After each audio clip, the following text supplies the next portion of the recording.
Este último bloque lo dedicamos al diseño y estuvimos en las oficinas de la zona de Olivo de Buenos Aires de Germán Frers, uno de los diseñadores navales más importantes del mundo. La verdad que le mando un saludo muy cordial a él, a su secretaria, a todo el equipo de trabajo y para nosotros, para todo el equipo, ya sea de versión vanguardia como arquitectura, donde también se pudo reflejar cada una de sus obras, porque son obras de arte.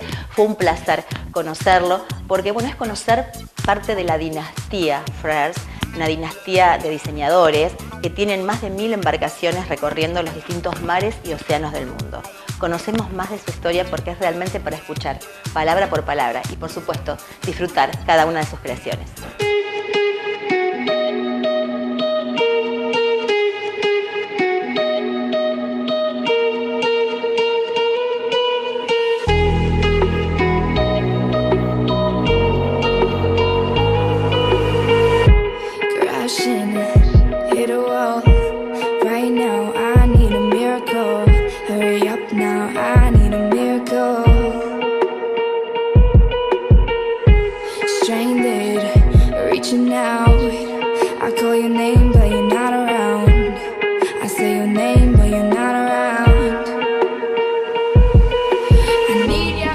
Papá empezó navegando acá en el río y se convirtió la navegación en una pasión para él y terminó dedicando su vida al diseño, a la arquitectura. Era ingeniero, había estudiado ingeniería y no había querido dar la última materia, según me decía, porque no quería que lo llamen ingeniero, se sentía más artista. Decidió hacerse un barco después de haber navegado un poco por el río y lo más lógico le pareció diseñarlo él. Pero se hizo muy aficionado a la navegación oceánica, cosa que en esa época acá no se practicaba. Y decidieron ir a Mar del Plata y en uno de los viajes a la vuelta hubo una tormenta muy fuerte y mi abuela llamó al ministro de Marina para que la Marina lo vaya a buscar, porque pensaba que estaban perdidos. Y bueno, total que la Marina no los encontró, ellos llegaron aquí, todo el mundo los esperaba, se hizo mucha bulla y mucha gente se entusiasmó con la idea de viajar y hacer navegaciones oceánicas y tal. Total que empezó una industria con muchos de los artesanos que venían de España y de Italia en esa época. Fundó un astillero que tenía como grande en esa época. No le fue muy bien porque se incendió y no tenía seguro. El socio era un primo, Ernesto Guevara, el padre del famoso Che, que era muy desorganizado y no había renovado el seguro.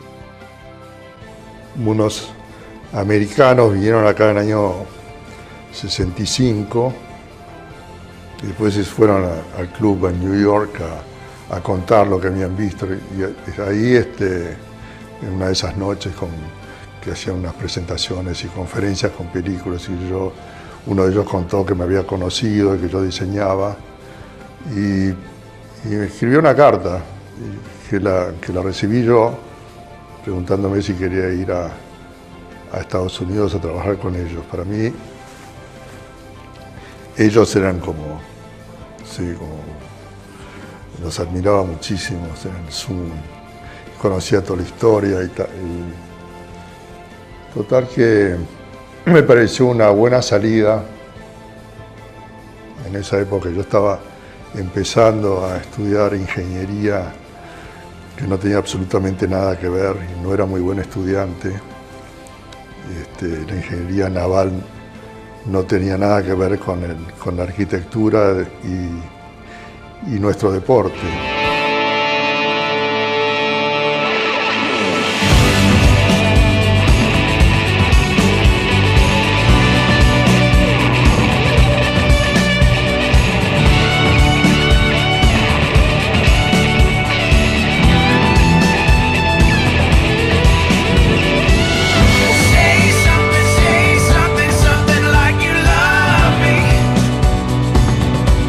Unless you wanna move away.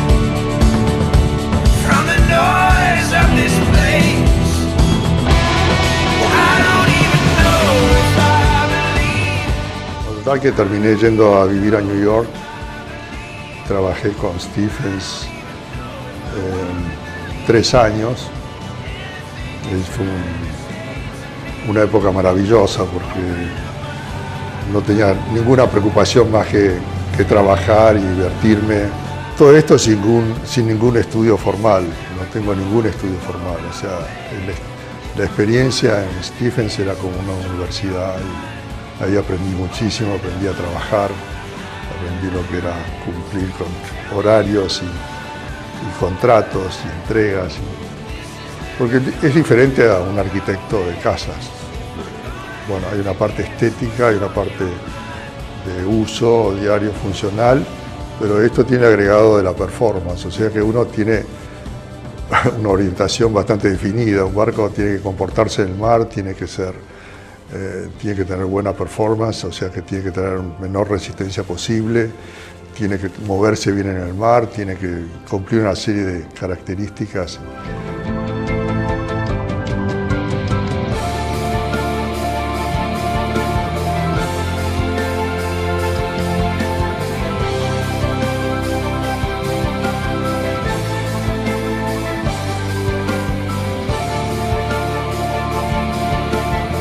Todo el diseño ha cambiado, toda la arquitectura naval ha cambiado de ser, como decía antes, de ser una cosa intuitiva y basada en experiencia, a ser hoy en día es una cosa mucho más científica, menos artística.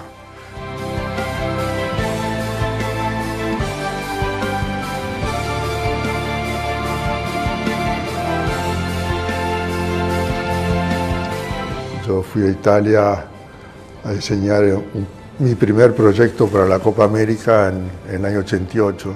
Entonces la parte que a mí más me interesó generalmente siempre fue la parte del diseño de las carenas, del casco, de la performance.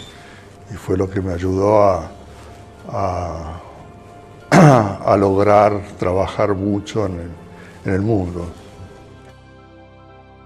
Le hice un par de barcos a Gianni Agnelli, que era presidente de Fiat en esa época.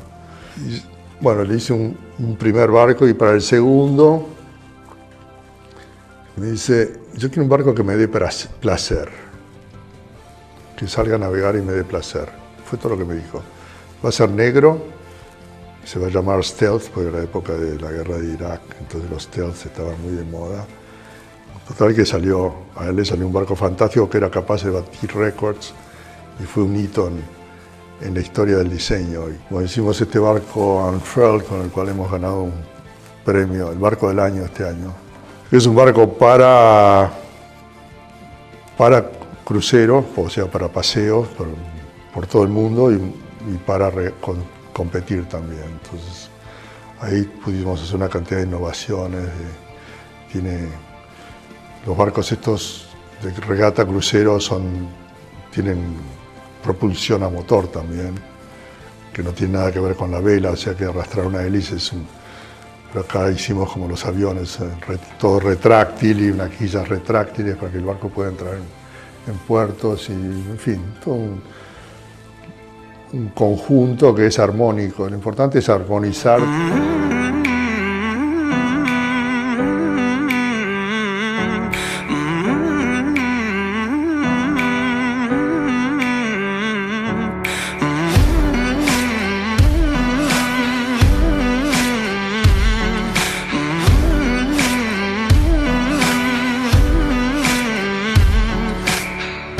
Nobody ever knows, nobody ever sees. I left my soul back then, oh I'm too weak. Most nights I pray for you to come home, praying to the Lord, praying for my soul. Now please don't go. Most nights I hardly sleep when I'm alone. Now please don't go. Oh no, I think of you whenever I'm alone. So please don't go.